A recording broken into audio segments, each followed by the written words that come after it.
DC the beat man. DC the beat man. So epic.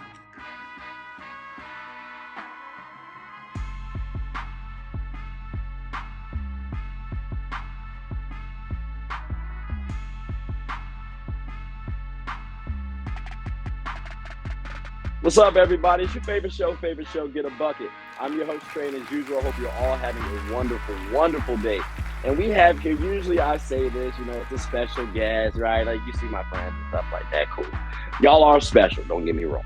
But we got a special guest today, ladies and gentlemen. How you want to do this? Like, DJ Heat, or like should we go your government? Because it took me a while to. But nah, we don't gotta do that. DJ Heat, ladies and gentlemen, how are you today? I'm good, blessed. Thank you for having me on your show. Oh no, thank you for coming on to the show. Like it really does mean a lot because I started going to WNBA games more this year because I say I support the WNBA, but I feel like if I don't really actually buy stuff for the WNBA, if I don't go, do I really support it? So I made sure I went. And the ambiance is really, like, the games were cool. I always loved the games. I've watched the games for years. It was the ambiance that helped out a little bit. Like, just the crowd, I loved. The music was always bumping. Like, sometimes I even got concerned. I was like, wait, am I in the club right now? Like, who's going something back right quick? Let me find out. You know what I mean? Like, y'all have it rocking in there. Oh, my God. Like can you just tell me how much joy do you get coming, like being in your job on a day-to-day basis? Because it seems like so much fun. It is, man. It's great fun doing what I do, and like you said, the atmosphere at our Mystics games, our fans are the best in the W. I'm always gonna say that. Mystics fans, we have the best fans in the league because they're not just fans to me; they're family. It's a family atmosphere there. Like they check up on me. They say hi to me when we out in different places. The last game of this past season, one fan gave me a stack of classic WNBA basketball cards to have. Like, yeah, it's just so many cool things. So it's awesome to get them even more pumped up and excited through the music. That's so beautiful to hear, the fact that it's a family, because it's a job, but like the fact that you're able to treat it as a family. And I'm going to go on a limb here to say this is your passion. So it makes it even better. Like I'm very envious of you, and with that being said, mind you, I'm not envious to the point where I'm hating. I'm just envious to the point where I'm happy. I just want to clarify that, people. We're not hating. We're not hating. You know what I mean? But I gotta ask though, like, when did it all start? Like, what's the origin story for DJ Heat? Like, if you don't mind, because when I did find some stuff. I don't want to tell your story. This is your story. Oh, so man. Go ahead. The floor is yours. The origin story for DJ Heat started in Southeast DC. That's where I'm born and raised. Southeast. Took a liking to music coming up. Always loved listening to music and just being obsessed with buying the magazines and stuff, having posters all over my wall. I'm glad I had, I was raised by my mom and my grandmother and my aunt, and I'm glad that they saw that passion inside of me and they supported it. Okay.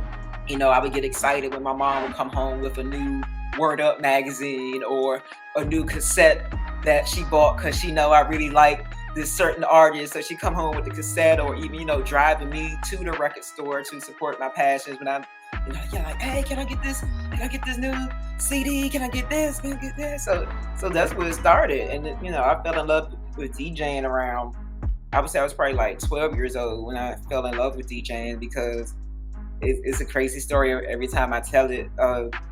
Rex and Effects Rump Shaker was big back then, but it had this remix that had a DJ on it.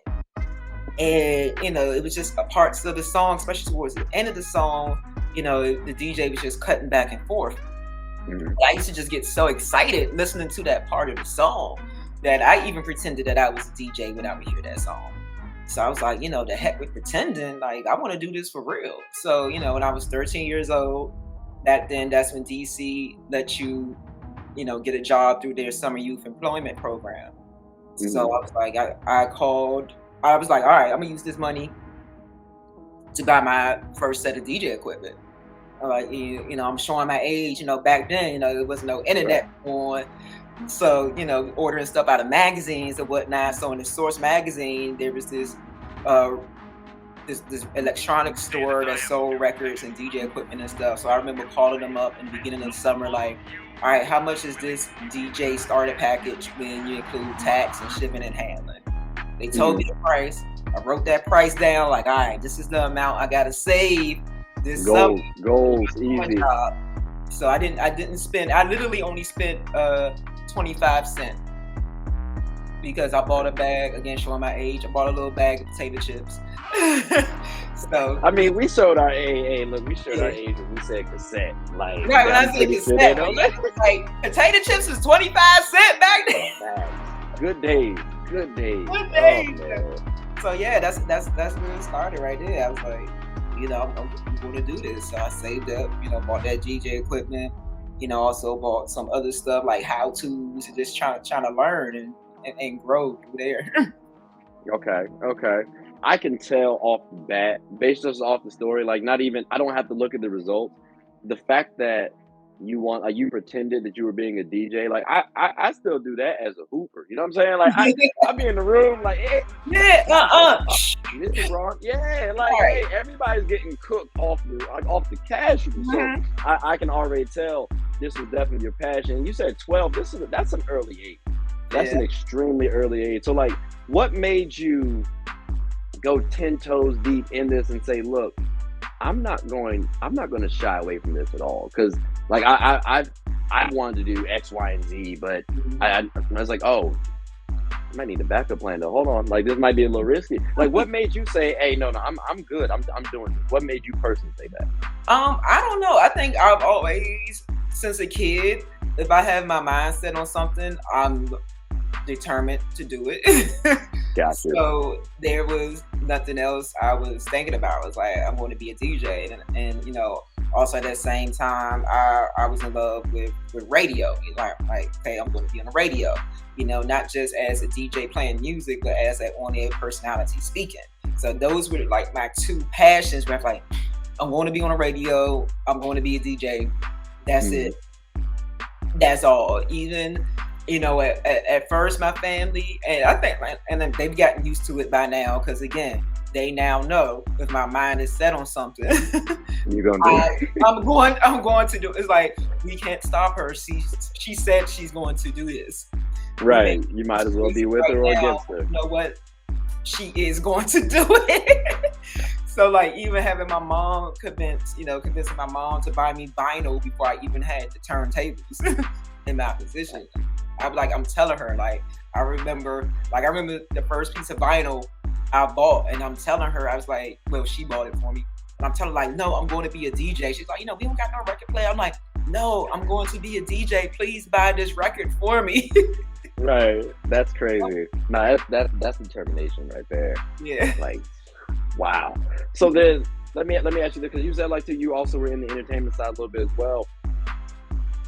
What made, I guess, DJing more appealing than the entertainment side? Because I saw you also worked with Big Tigger, so I was like, that's pretty impressive. Like, he has a nice little resume. So I mean, what made you say, hey, I'm not gonna be that no more? I'm gonna slide on back onto the DJ side. Like, what? Well, I'm lucky he was able to coincide. I started out as Tigger's intern. I want to say it was probably like 1999, 2000, around that time. I went to, again, radio was a passion of mine as well. I was in college. I was majoring in communications at Morgan State. My concentration was radio. And at the time, Tigger was at WPGC. And just like how when I was young, I said, I'm going to be a DJ, I was also saying, I'm going to work at WPGC. Gotcha. Like, ever since I was a kid, I was like, that's my dream radio station to work at. I'm going to work at WPGC. So when the opportunity came about for me being at that, that certain year in college where you can apply for internships, I was like, boom, like the only internship I'm going for is WPGC. And, having the interview, shout out to Thea Mitchum. Thea Mitchum, she's the boss lady now at iHeart Media. She's one of the brains behind the Breakfast Club and a bunch of other things. Yeah. Give her a quick shout out. Yeah, we need that. Shout out. Yeah. She's a very powerful woman in radio, and she was working at WPGC at the time. She's actually who I interviewed with. Okay. And from my interview, she was like, you know what? You would be perfect with Tigger. Because, I was a big hip hop head. I was talking about just my love of hip. So, of course, at that same time, when Tigger's at WPGC, he's also the host of Rap City, which we all know is a phenomenon still to this day. The legendary Rap City on BET. Mm-hmm. So, she paired us up. Me and Tigger is like, he's like a big brother to me, like straight up, because I literally like grew up. Like, again, I was an intern. I was like 19, 20 until like now. I've known this man literally over 20 years of my life. Yeah, hey, I can attest to that without knowing y'all too. I'm not trying to act like I'm a stalker and nothing like that, but I mean, you on IG, we like pictures, and they show the famous, account. So like he'll pop up there. I was like, oh, fun fact, cool. And then when I read, I was like, oh, connection. So yeah, like it's cool that you connected through work and then maintain that friendship, because you don't always get that. Like that's not always the thing, especially with someone who seems to be a good mentor. Like that's very tough to come by. So I'm very glad you were able to do that. And if anybody's listening out there, you might want to do the same thing. It does not have to be anybody famous. Right. More so a good mentor. Like that's the main thing. So I feel like you got a lot of stories for days. But I'm not gonna keep you long. I'm not gonna keep you long. Good. I promise you. Now, people, what we will do, we're gonna break it up. So we're gonna talk about DJ Heat, but this is a sports show, so that when I get to flex my muscles a little bit, but it's still, it's still her world. It's still her world. So, you are the Wizards and the Mystics. DJ, shout out to you. 2017 for the Mystics, and then 2018 for the Wizards. And I did not read that off, by the way, people. That was straight off the memory. You know what I mean? Now, the Wizards. I'm not gonna ask you about how their season is gonna do. Not because I might throw a jab in there. I'm not gonna go at you like that. The Wizards did though play against the defending champs, the Warriors, and it was in Japan. Like, and I looked and I saw and I observed and I noted that you were also present. Like, how was that experience overall for you? Oh my goodness. It was such an amazing experience because the people of Japan, they're wonderful. I miss them. It's just the kindness and the love, and just even how they take in the game. Like I joked about this with some of my friends. It's like, even when the officials are being introduced, they give a round of applause to That's tough. Right. I'm like, that's not going to happen in America. Like, at all. Yeah, they clapping for every substitution, like just showing. It's amazing. Totally amazing. So it was such a great experience. I'm happy. I got to play some Japanese music that I've played in the States, because with Wizards and Mystics, we have like our Japanese Heritage Days. Mm-hmm. I was like, yo, I get to play like this Japanese music I've been playing for our Japanese Heritage Night here in DC. I get to play these songs in Japan, and they respected that as well. I got a lot of different messages and tweets. They truly appreciated embracing their culture, which is something that I definitely was looking forward to doing anyway. Right. That's so. Oh my gosh. I'm jealous, but I'm not hating, because I do want to go to Japan. Like, it is on the to-do list. like it seems like a wonderful place. So like Yeah. I'm glad that you said that they were. It almost kind of reminds you of like when you were talking about family. It almost seemed like that was that family vibe again. Hmm. So it's good to know that. It's good to know this. When I travel over there, expecting Yeah. similar results. Hopefully. But Yeah. I'm not Yeah. DJ Heat though, so that maybe that I don't know. He might not do nothing for little old Trey. I'm just, but now I have a question though. How was Rui Hachimura received? Like or Hachimura received? Because I know he like got to be huge over there. Over the state, you know, he cool. I like you, Rui. I like you. Okay, like I didn't like you when you was in Gonzaga playing against Duke. I kind of want you to sit on the bench for a little bit. You did your thing though. So I'm assuming over there, like humongous. Is that a fair assessment, or is that like not even adequate? Like is that almost not fair to say? Very fair assessment. Okay. Even when he was just, walking out to warm up before officially being introduced in the starting lineup, he's just out there to shoot around before the game starts. And just how the whole arena just erupted in applause and just cheers for him. I was like, man, I know that's gotta be a great feeling for him, and just to see all the fans in his jersey and the signs and the towels and all, it was so great. So I can imagine how he probably felt like super. No, he had to be on. Yeah, Yeah. he had to be on cloud nine. Had to be. And I'm really hoping he has a breakout year here as well, because like he I like him as a talent. So Yeah. I'm hoping it pans out for the Wizards. They got some stuff. They got some talent. I will give them credit. I ain't gonna throw no jabs. Now, maybe another day. But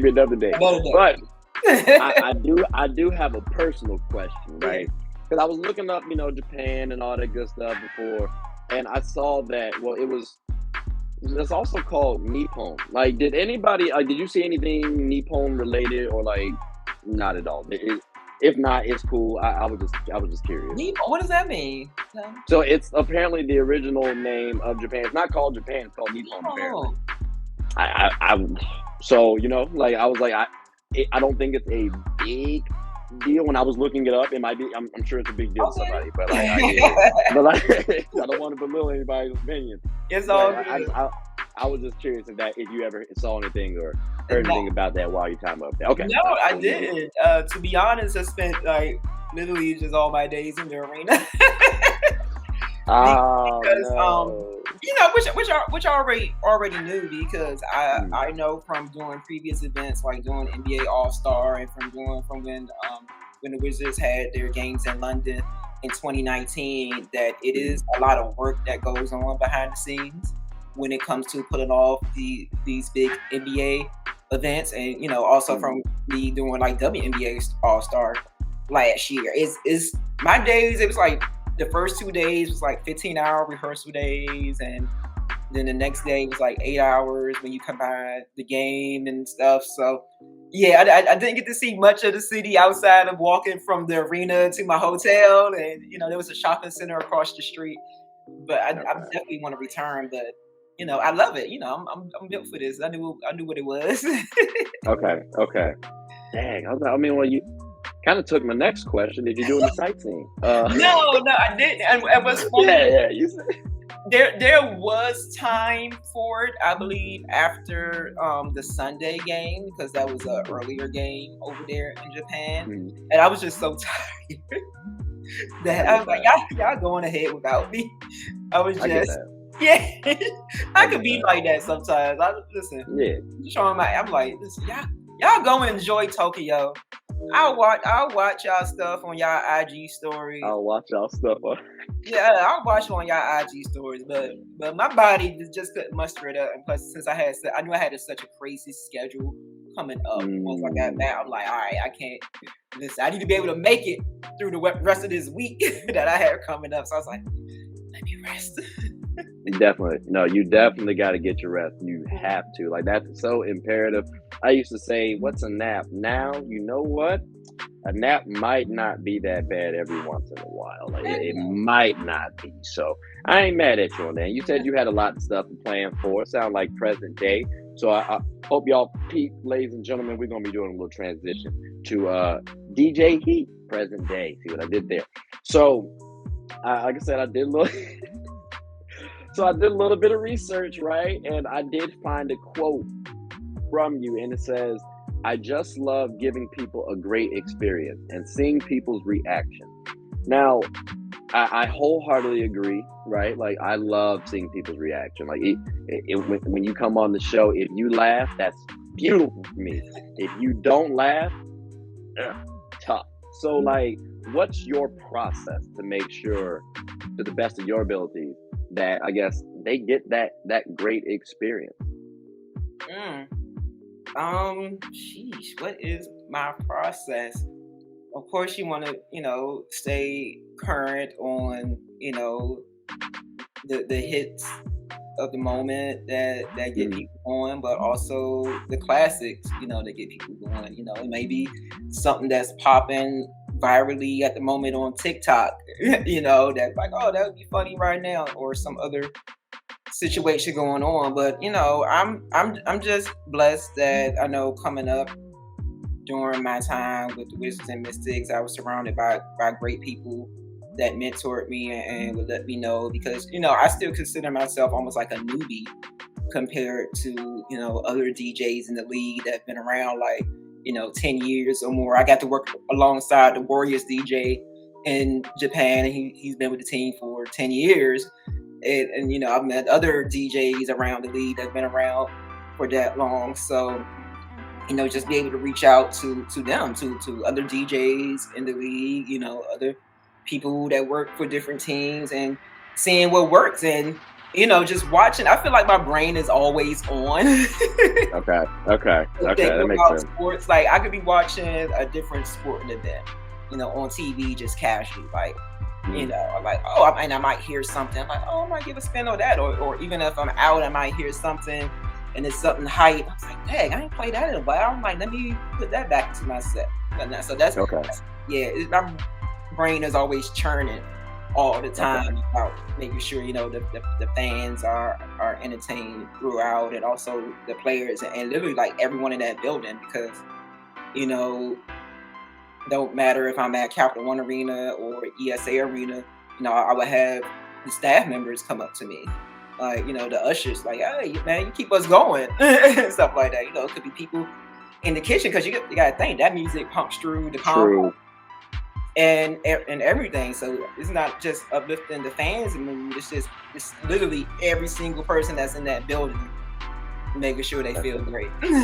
That's crazy, because even when I say like, oh, you had the music bumping, like I literally only thought about the people watching the game. Like I'm not thinking about the building. So it's that's crazy. That's wild. Like it shows the attention to detail you have too. Because I feel like when you just, again, I would just think people in the stands. Now, like, a lot of people that's working like at concession stands, or like I said, ushers, security, they have came up to me as well, and they appreciate the music.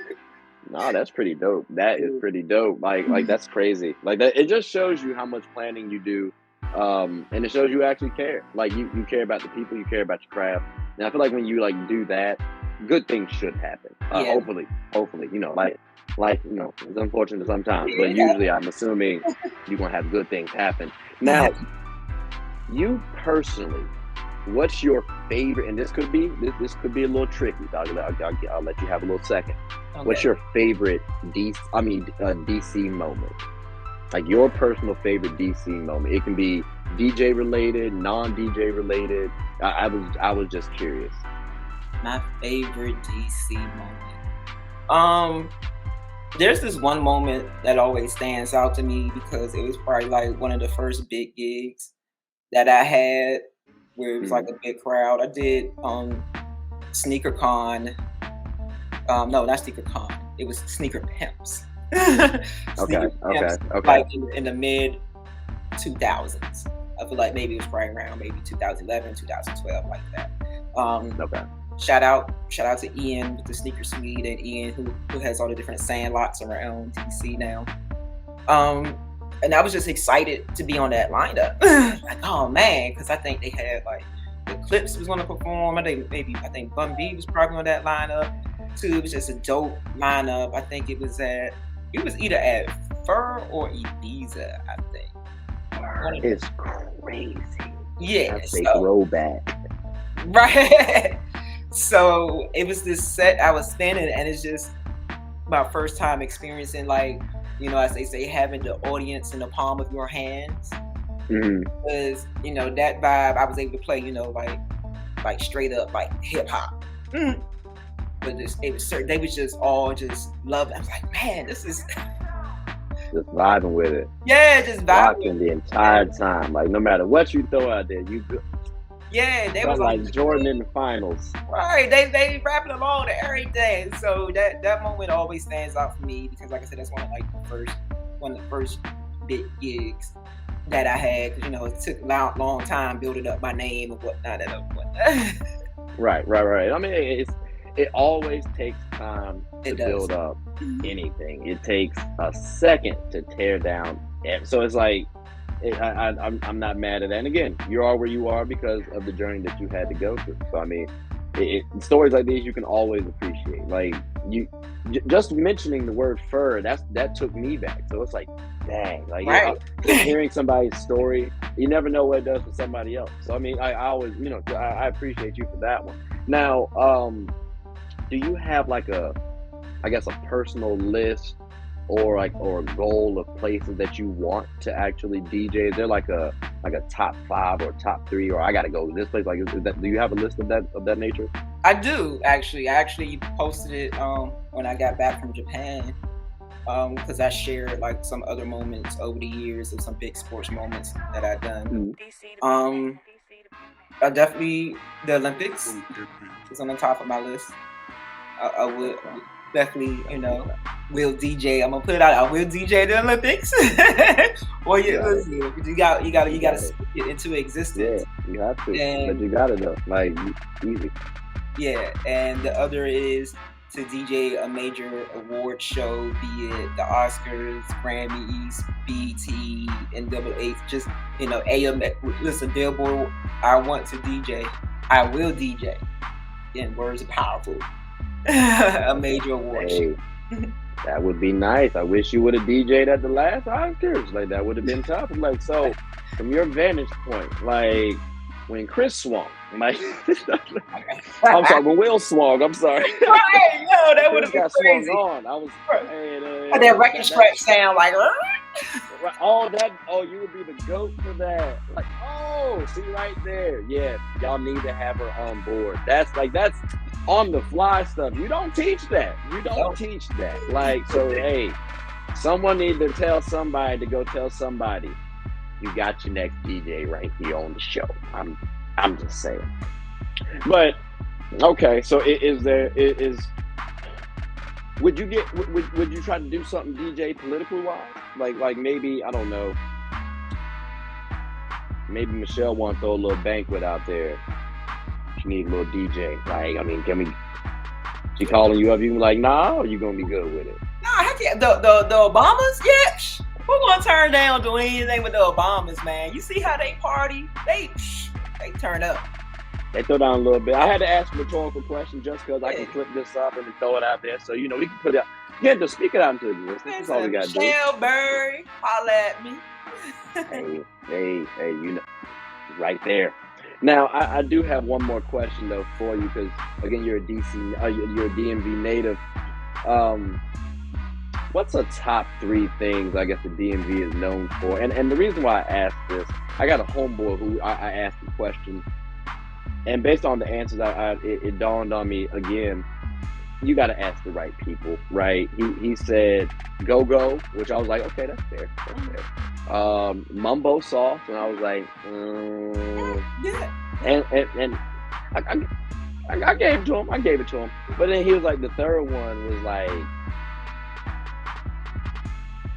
how do I word this properly? Derriere's enlarged.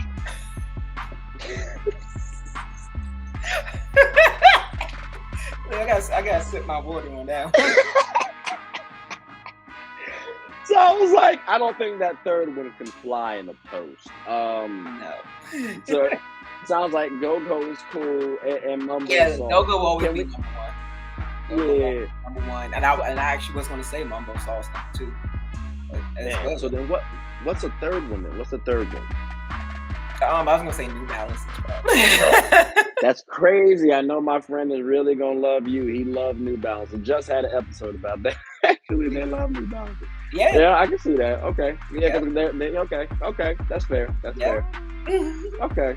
All right, so we got that bookmark. Hey, okay, so we got the top 3 things right there, ladies and gentlemen, of the DMV. So when you're ever in the area, focus on those, along with other stuff, but definitely pay attention. You gotta get some Go-Go. You gotta get some Mumbo sauce, and you gotta make sure you're rocking your New Balances. Yeah, and that Mumbo sauce on the wings hit. Fun fact: I got a case or a little jar of Mumbo sauce in the pantry right now. So See? hey, and You got to. I listen. I keep it on deck. Shout out to Capital City Mumbo sauce. Like I stay with the Capital City like all the time. Like I need to get the keychain size to clip so I can travel with it. that's crazy. I'm not that level yet. Nah, man, it's serious for me. I'll be out somewhere outside the area. I'll be like, dang, I wish I had some Mumbo sauce. Okay, all right. I'm not mad at it. I'm not mad at it at all. But I will say this: like at the game, they give you these wings where I'm like, I can make these myself. I look at the price. I'm like, oh no. But the Mumbo sauce helps out so much. So it's like I have to attest to it. Like, and I'm cheap sometimes. A good amount. Not cheap. I'm frugal. Frugal. There you go. Balling on a budget. Okay. Yeah, balling on a budget. Fake it till you make it. I'm glad though that we covered the DMV and its top 3 things. But I do think we also were a little bit disrespectful to the Washington Mystics. They are one of the things you got to watch when you come to the DMV as well. Again, people, already been to a couple of the games. When I say a couple, I was gonna be at 4, ended up at 3. I was sick for the 4th one. It hurt me. Well, that's still a good amount to come to. Yeah, but I did at least invite 3 other people to go to the game. So they went. They had a good time. It was cool. I don't want to. Actually, let me. I know you were the DJ for the Wizards, but I think the WNBA stadium is smaller, more intimate. Mm-hmm. Can you tell me about that experience for you personally? I know it's a family culture all around, right? But because it's a little small, a little more intimate, it felt like I was arm's length away from the WNBA commissioner, Kathy Engelbert. So I'm like, and mind you, she's on the opposite side of the court. So I'm like, dang, that's touch. Like that's tough. I don't even know if Adam Silver's been at the Wizards. Been to a couple of games. He's never been mentioned. I don't know what to tell you. You definitely know Kathy has been to quite a few Mystics games. Right. So what's that experience at the Mystics gym for you personally? Man, listen, it just thinking about the experience, I can't help but not to think about just the first season that we were in ESA Arena because it was 2019. And we won the championship in 2019. So for all that to happen in the brand new building and just to feel, like you said, is very intimate. We called it this gives us a true home court advantage because you could hear every day. There were times where I wouldn't play music or something because the fans are so into it, and I'm like, I want people to really hear. Not you could hear these fans. I'm not gonna play no music right now. You could hear these fans during the gameplay that's going on. So that's they are the ambiance. Yeah. And like I said, for that building to open in 2019 and to win the championship and to win it right there, game 5 in ESA, and for it to be in Ward 8, Southeast DC. Like I said, I'm Southeast, born and raised. The first apartment I got on my own was literally right down the street from where ESA. Like I lived in that neighborhood. Like it's freaking tough. Amazing, man. It's like a full circle then. Like you start here, you come back here, and it's like that's such a beautiful story. Like, do you ever feel like you're gonna leave the area, or are you gonna be a lifer? No, I think I'll be a lifer, man. Of course, I might be one of those type of people, you know, like how it's getting cold now. It's like, man, I wish I had me a LA home, and you know, wish I had me a Florida home or something. It would be nice. I would be mad at you. Yeah, I would be that person. But you know, I have a lot of love here in the area. Still, you know, lots of opportunities here for me to still obtain lots of goals that I still want to have that involve the area. But yeah, when it's wintertime, I'm gonna have to. And you put that in first. Like I'm gonna have me a West Coast home by next winter. Hey, I hope you do. You do. I might need to look into what my dad gonna sell because it do get a little chilly. It's no longer flop season, ladies and gentlemen. It's unfortunate. And I'm glad. And I'm glad you mentioned the 2019 season because that was actually going to be my next question. So I'm actually kind of a little worried right now. Maybe you might have hacked into the computer. I don't know yet, but I'm cool with it either way. It's keeping this conversation flowing. But now, you know, the Washington Mystics, we were fortunate. And when I say we, I just want to throw out there too, because I didn't want to get too controversial, but I am a Los Angeles Sparks fan. So, it's okay. You know, when you say the Mystics have the best fan base, I just want to say I'm part of that Sparks fan base. So I'm a little biased when I say we're the best, but I get you though. I get you. But y'all did do well this year's draft though. And if I'm not mistaken, I think y'all have our draft pick this upcoming year too, which is quite, we don't have to talk about it. But Shakira, not the celebrity, although she's about to be a celebrity. Shakira Austin. You know what I mean? Hey, how do you like Shakira? Like as a person and then as a talent? Because you're closer to her than I am. So nah, she's dope. And for a rookie, like amazing rookie season. And you know, we see what she did, you know, in Australia with US 18, you know. We see what she's doing in Europe. Like, ooh, I'm excited to see her for next season. Because like, if she did all this her rookie season, you know, and you see that she's totally into soaking up the knowledge and learning and being the best. She's truly dedicated to being the best. So I was like, man, like even watching her play this season, I'm like, yo, like she's going to be a beast in this league for years to come, man. I'm real excited. Yeah, she seems solid. Like, I know people were talking about how, oh, you guys should have drafted Ryan Howard. And I'm like, okay, that's a fair statement. Like, rookie of the year, she's quality. I hear you. I really do. But fit matters. And when I look at someone like Elena Delle Donne, I think you guys are having her to be the star. So Shakira, she can be that second, quote unquote, second option.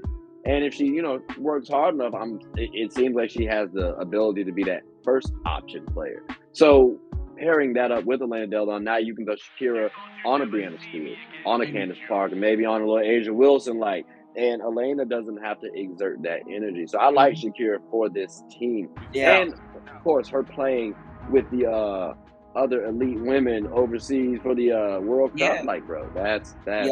She and then just she throws in all the game and just getting it's only going to make her better. And you know, she don't back down. You know, it was fun watching her TikToks.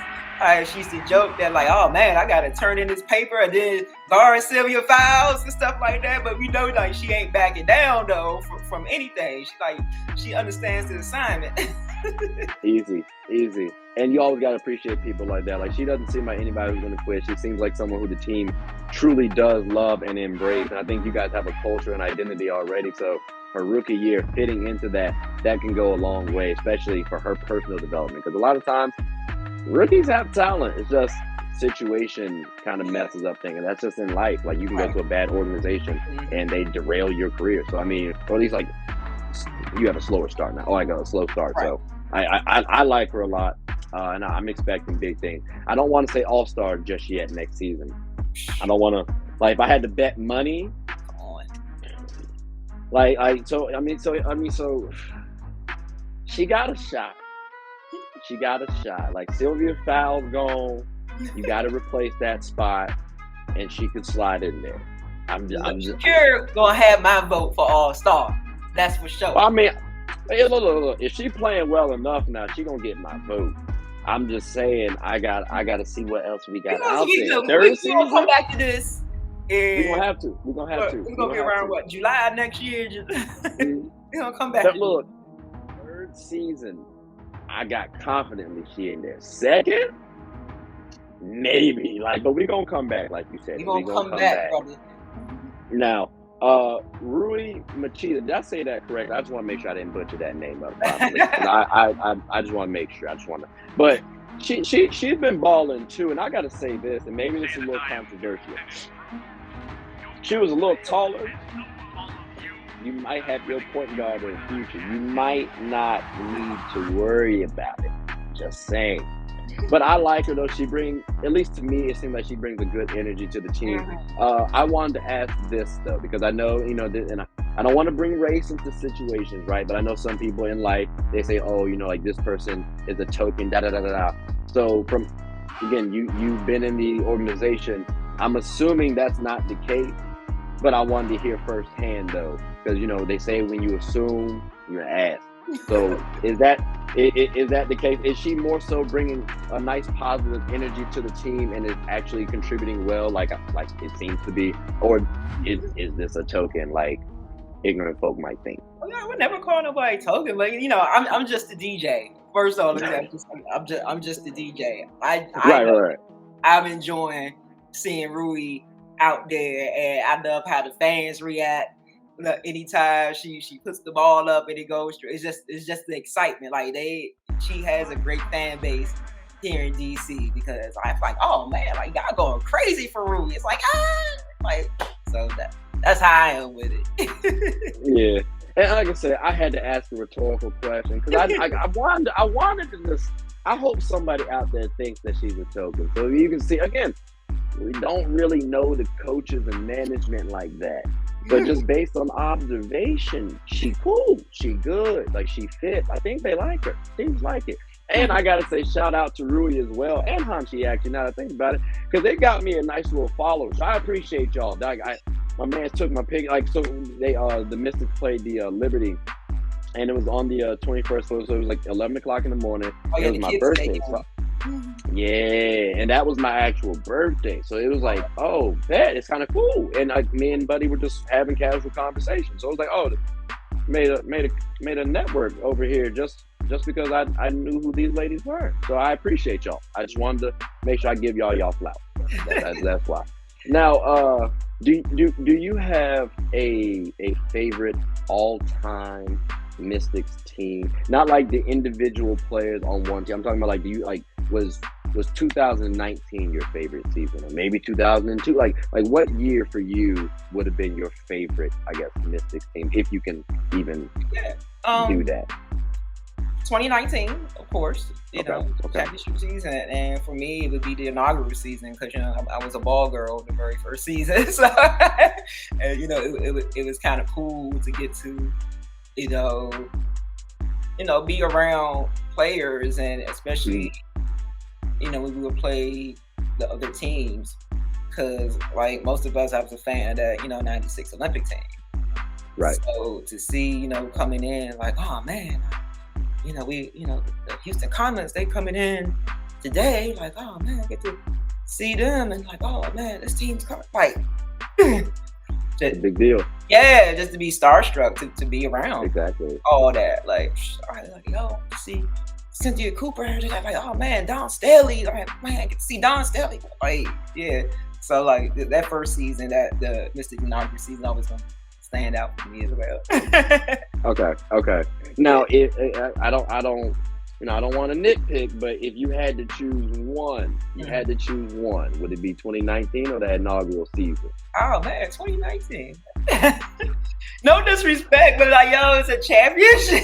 It's a great season. I feel you. I can't be mad at that. Cannot, but again, like that inaugural season with me being a ball girl and just soaking up that professional atmosphere. I think I was probably like 18, 19 at the time, okay. and being there at, it was called MCI Center. Back then, just to be there, like on the court and in the arena and just to help out, like, man, like I'm surrounded by all these, it's pro hoop. I get to see greatness. I need to pay attention when they're, got to wipe up the sweat. But it's like I need to be on these towels and making sure they get their water when they come off the bench. But it's like, yo. Yeah, it definitely would be a little. It would definitely be tough. Like, exactly. Like, just imagine someone like Lisa Leslie's caliber just strolling along casually, like, hey, here you go, Lisa. Here's your water. No, you right, and then you forgetting someone else is walking behind her. Right. Yeah.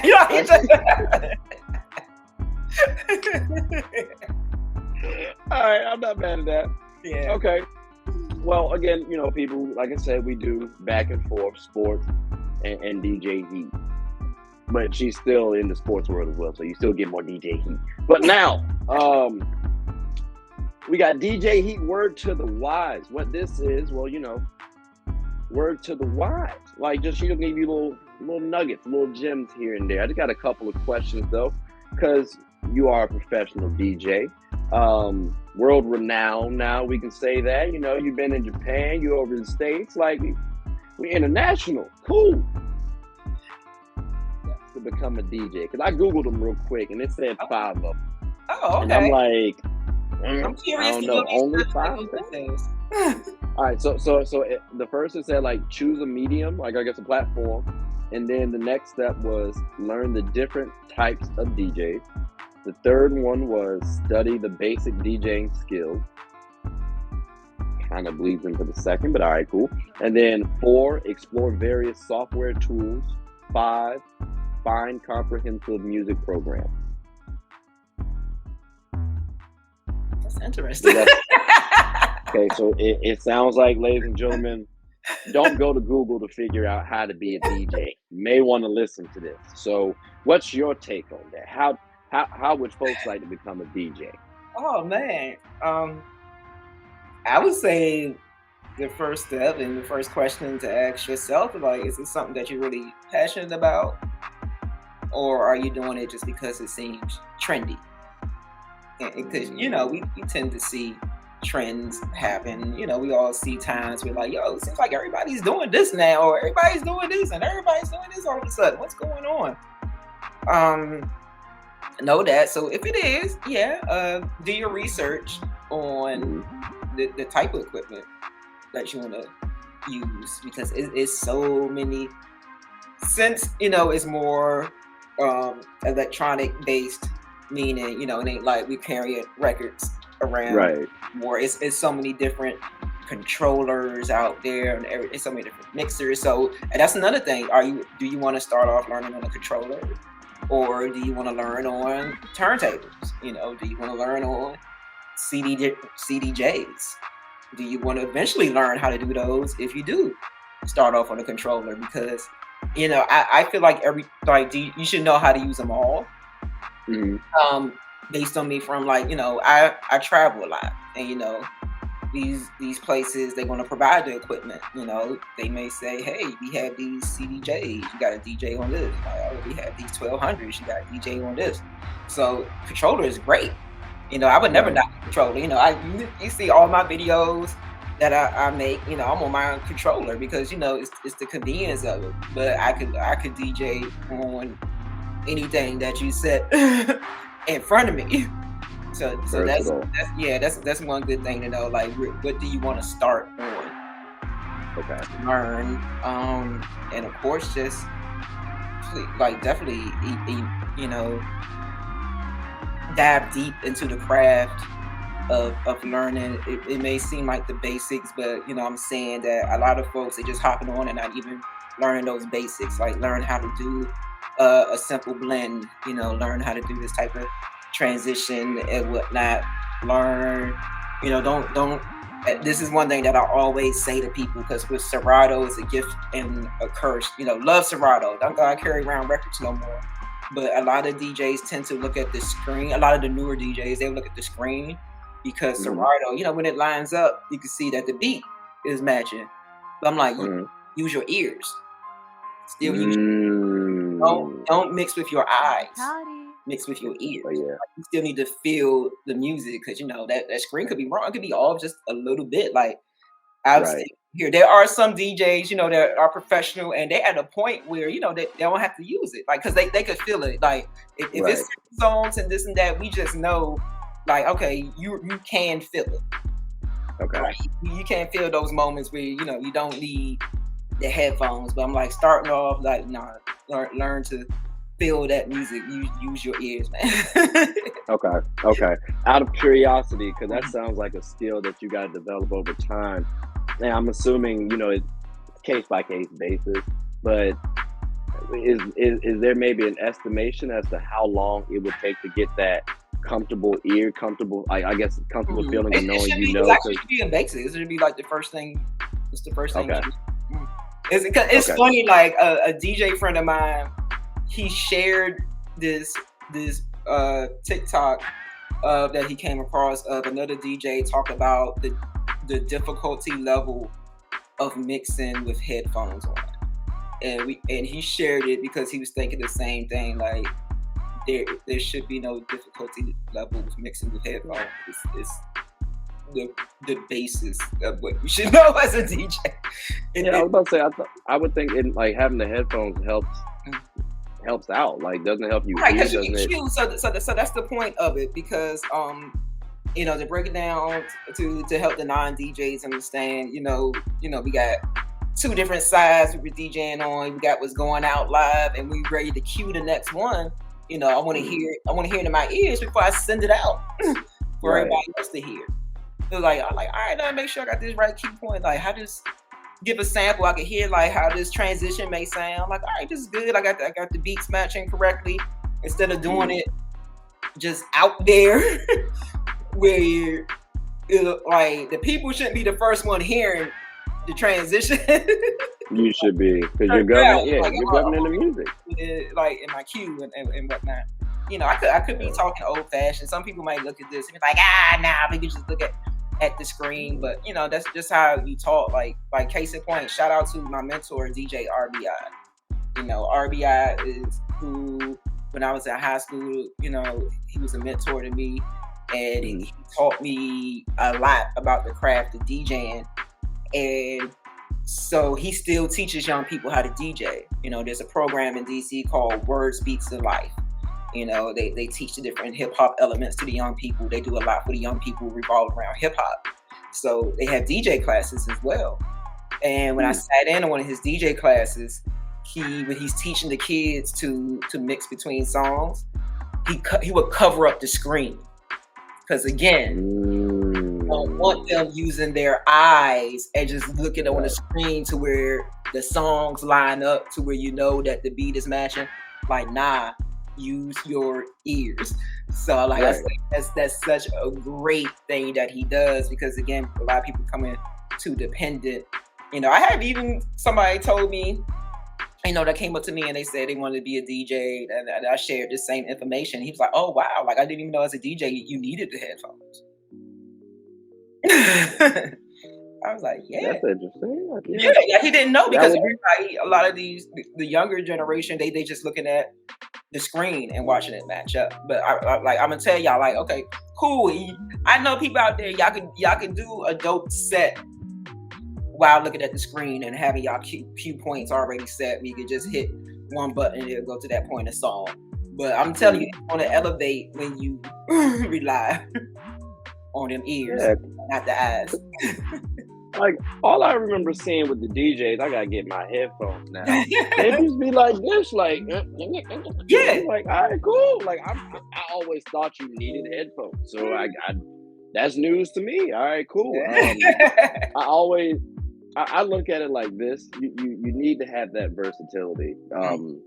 Because you never know, like your screen might malfunction, like something might happen where you need to adjust. And I feel like if you can't adjust, then what are you going to do? Like if something happens to you, okay, well you can go on the fly and still produce a show, and you've also prepared for that. So like I think you're good in that nature. So if you want to be great in anything, you need to be able to be versatile. I feel like that's in a lot of things in life. You always need to be able to adapt real quickly, and that's based on the skill sets you have. So that's okay. Yes, Dag, it's crazy. I didn't even know that. Like, I'm not even gonna lie.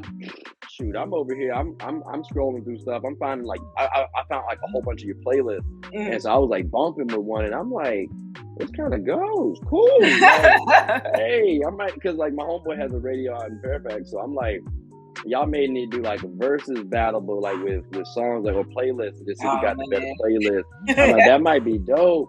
But like I wouldn't even think. I'm just thinking it's like, oh, mixes here and there. Like I'm ignorant when it comes to it. So like just hearing all this stuff is like, oh, that's fascinating. Oh, it's more into dang, that's crazy. Like so, even with like DJing sports games, a lot of people think I'm just playing music, but I'm like, no, you gotta think about the situation. Like, yo, like what song are you gonna play?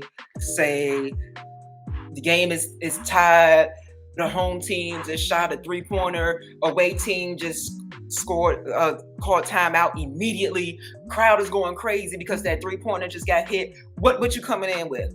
Or at the same time, like, it looks like we're not going to win the game. It's 1 minute left. It's a 40-point blowout. What you going to play that's still going to get people involved, but take their mind off of what's going on type of situation. So you just got to be ready for all situations. Like, all right, they coming out of the huddle. It's 2 seconds left. We got the ball. We could shoot it to win. What song you playing when they coming out the huddle? That's a lot. That's a lot to think about. Out of curiosity, what do you play for a 40-point deficit? Like, you like current stuff that people. It's been situations where it's been blowout, so I'll play like current. Of course, you don't want to play anything that makes reference to anything about like losing or win, because I think it was something that went viral recently, like at a Mets game. It was like the Mets losing, and the DJ played "All I Do Is Win" when there was like no chance of the Mets having to win. And I looked at like, no knock to that DJ. I'm not knocking anybody because for one, of course I always do my research to look deeper into a subject. That person was a guest DJ, and he probably had a set already planned for right there, and that song was probably part of his set that he already had planned. And he probably wasn't situationally aware, like, oh, it's not a good time to play this song. He probably already had a set. Like, that's what I'm assuming. Like I found out it was a guest DJ, so I'm just assuming he probably already had this set that he wanted to do. Because even when I heard like the transition into the next song while looking at that clip, I'm like, yeah, this probably was like a set. He had these songs that he wanted to play to tell a story with his set, but it didn't work. I mean, it's happened to me. Like I said, the Wizards were down, and this one song I played, and my boss got on headset, like, he really like, you gonna play this? I was like, like I ain't think about it. Or, again, it was something where the opposing team had scored something big, and I ended up playing a song that could come across as I'm celebrating the opposing team. So again, my boss was like, that was in my early years, and I'm still learning. So so now I'm just more, of course, you got to be situationally aware as a sports DJ. Like I said, with things like you kind of feel when a timeout is about to be called, paying attention to the time left on the clock, paying attention to the score and whatnot, and where that all factors into music that will get played. Okay. Do you ever throw like any of the playlists at the players and be like, yo, I'm thinking about running this? Like hypothetically speaking, let's say, just if possibly y'all down 40. Like, don't shoot me out. I'm just saying, like, down 40. Like, with something like, are you able to share the playlist with the players then, or is that not a thing? Well, on the good side, it's good to get requests from players. Okay, gotcha. You know, like, you know, with Wizards last season, I was able to have, you know, Kuz's playlist of his favorite songs. When we did Media Day this year, I got to talk to the players to get, you know, find out who are their favorite artists that they really like. So I have it running in my notes about which Wizards players and their favorite songs. And with Mystics, they've always been very vocal, especially, you know, we all love Natasha Cloud. You know, she really loves music and really gets into it. So, you know, if you notice, I would play Dreams and Nightmares every game. That's because she's asked Dreams and Nightmares every game. Like, she would give me like a certain look. She would look up to me and be like, you know, she's ready to hear the song. Even like the previous season, the 2021 season, there was a different song that she ended up really liking, and she would just look up to me when she was ready to do, you know, the song, because her and Shavonte Zealous would dance to that song. That was their thing. Yeah. So look up at me and be like, you know, she's ready for a song. Okay. And, you know, during that championship season, one of the ball girls that was there at the time, she would get all the players' requests, and she'll come up to me and she'll tell me like, all right, they want to hear this and that, blah blah blah blah blah. So Got you. Okay. So next time I go and I see her look up, I'll be like, all right, I know what time it is. Yeah, she would look up. Sometimes she would scream out my name. She'd be like, he, or she would just look over, just point, type, depending on where she is. So I'm always paying attention to, you know, on court, or Tasha's gonna give me a cue. That's crazy. If she yelled heat, I might think that's a bad. Yeah, no, she's actually done it. She's actually done it. I've heard it. Yeah, no, I'm saying, like, if I hear it, I'm gonna think she calling out a play, like heat. No, it's like during the warm ups when they run out on the court. So that's I got you. That's always I got you. No, that sounds so dope. Yeah. Now, look, ladies and gentlemen, I would love to carry the conversation a little longer. But like I did say, I'm gonna go an hour, and then, you know, so I'll leave it up DJ Heat. We got the Would You Rather, which can be real quick. Boom, just lay them out. Okay, cool. I just wanted to make sure.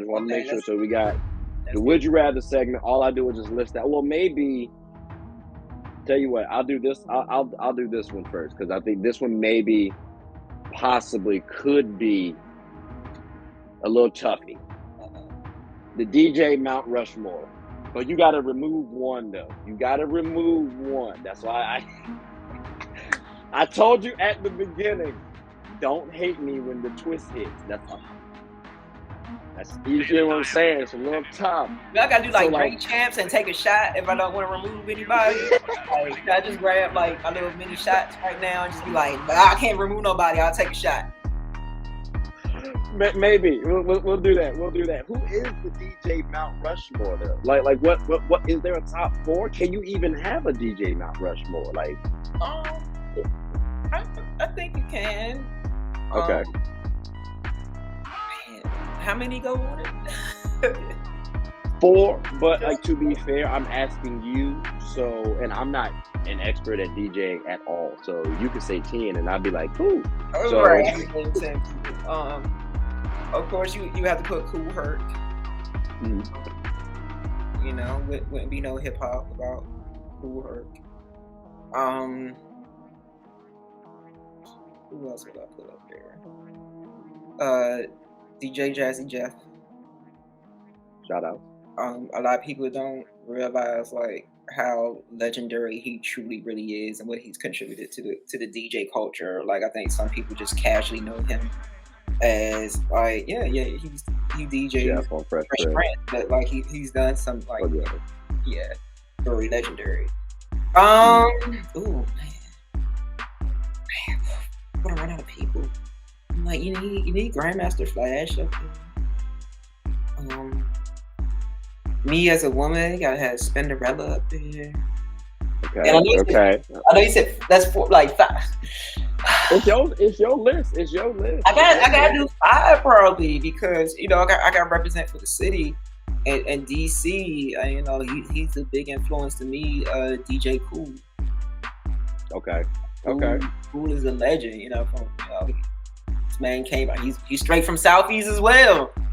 from this man from Southeast DC, and just huge. You gotta think, like, especially like in the sports culture, like he has hits that play in every type of sport, and he has his foundation in go-go as well. So this man not only has classic tracks that we in DC know, but he has classic tracks worldwide. You can hear his music in commercials and stuff like yeah.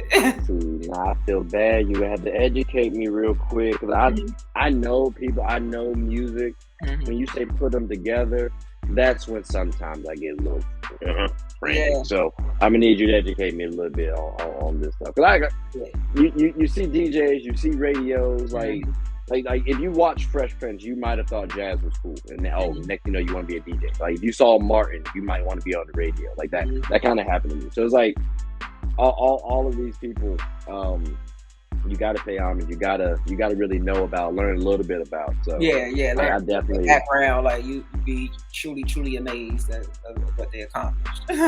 Yeah, and two, I'm pretty sure they got wonderful stories that you can learn something from as well on the personal side. It's not just about the success stories. Like we don't ever really focus on the person themselves, because we just see what they do. So I'm looking at people like Frankie Knuckles, and again I got Google up. So don't think I'm rambling off the top of my head. DJ Screw, David Ronigan, you said Grandmaster Flash, Carl Cox, David Guetta, Annie Mac, Paul Oakenfold. Like that's 8, and they say 20 most influential DJs of all time. So sounds like we got a lot. When I say we, I'm excluding you. You're asking me. So it sounds like we got a lot to learn about later. Yeah, and those DJ lists, they exclude hip hop a lot. They tend to, which is because the foundations came from hip hop. Okay. I think you kind of just gave me a good idea. Because again, and we can chatter off this online, but like might be able to come up and right the wrongs of that hip hop DJ list. We gotta make a fair one. I'm a big believer in equality, so gotta have a solid baseline, and then from there establish who's the best. So I'm definitely down for that. But I also though you're a little busy, so we gotta schedule you properly, ladies and gentlemen. It was fun. But I was sweating a little bit. I was like, man, I hope we get her. We got her locked in and back. Hey, you made it happen. I know how to make some changes because my travel schedule kept changing on my own. I was like, all right, you gonna make it happen, Captain. Got to.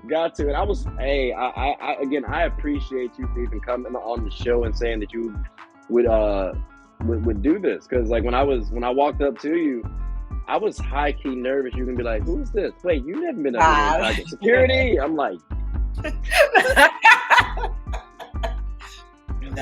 So I greatly appreciate this. I really do. I did have one more question. Again, it's another would you rather, but we talked about her, right? And I have a list of people, right? It's the all WNBA Mystics team versus the all WNBA Storm team. The reason why I chose these two teams because they played in this recent playoff. Although it could have been a finals game, I'm just saying, not biased by the way. But I got Christy Tolliver, Jamaica Holtzclaw, Elena Beard, Elena Deladon. And I was having a little toughie finding that fourth person where I was like, I like them on the all time. So I threw Shakira in there just because she might have that potential. And on the opposite side, I got Sue Bird, Jewel Lloyd, Swin Cash, Lauren Jackson, and Brianna Stewart. Now, it's a little bit unfair to ask you who would win that battle. But I always want to go Mystics and for everything, man. I hear you. But see, the reason why I say it's unfair, because again, going back to that equality standpoint, I can't throw Shakira in the fire just yet. And then I can't say what I think she's gonna be, because it's a bit unfair. She ain't done it yet. That's the only reason why I say I didn't want to go that route. But I already knew though you were gonna go Mystic. That's why I didn't go Sparks in this, because I knew we might have a little tough. But but is like looking forward to next season? Is Shakira somebody who who can stop Brianna Stewart? Like it. bias I'm aside, listen. bias I'm gonna be biased. aside. Yes. Yeah. I'm all in. Shakira. All right, man. So we are going to revisit this moment. I want to see the battle, though. I really do. Because when I went to the home game, when the storm came to town. It was a good time. Yeah. And I did like the matchup. Although Elena was guarding Brianna a little bit too, and I was like, interesting. But I saw Shakira up there as well. So hopefully next season we get a lot more of that in that matchup. So, but again, I just wanted to throw that out there.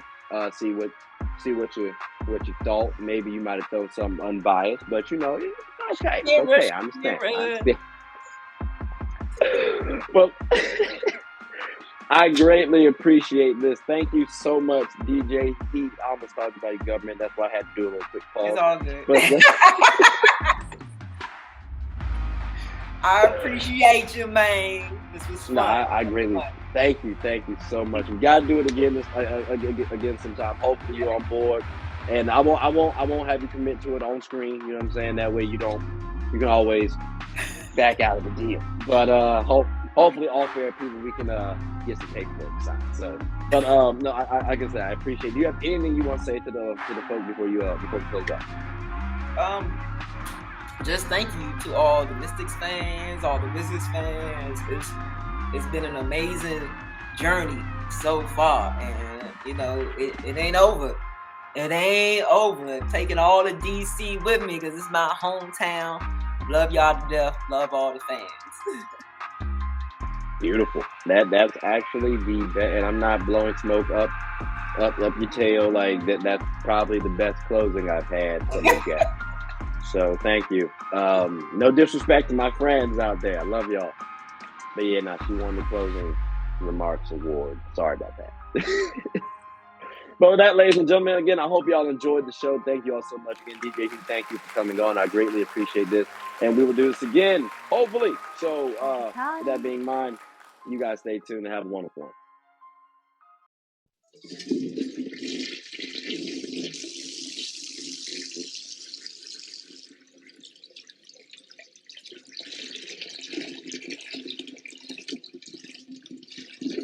Oh, I did not know you guys were still here. As you can see, we're at the back end of the show.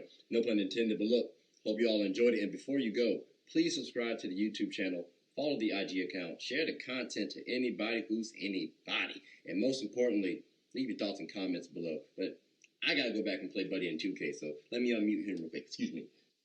Hey, boss, I'm back. Nah, you better catch this word. You know we get buckets around here, too.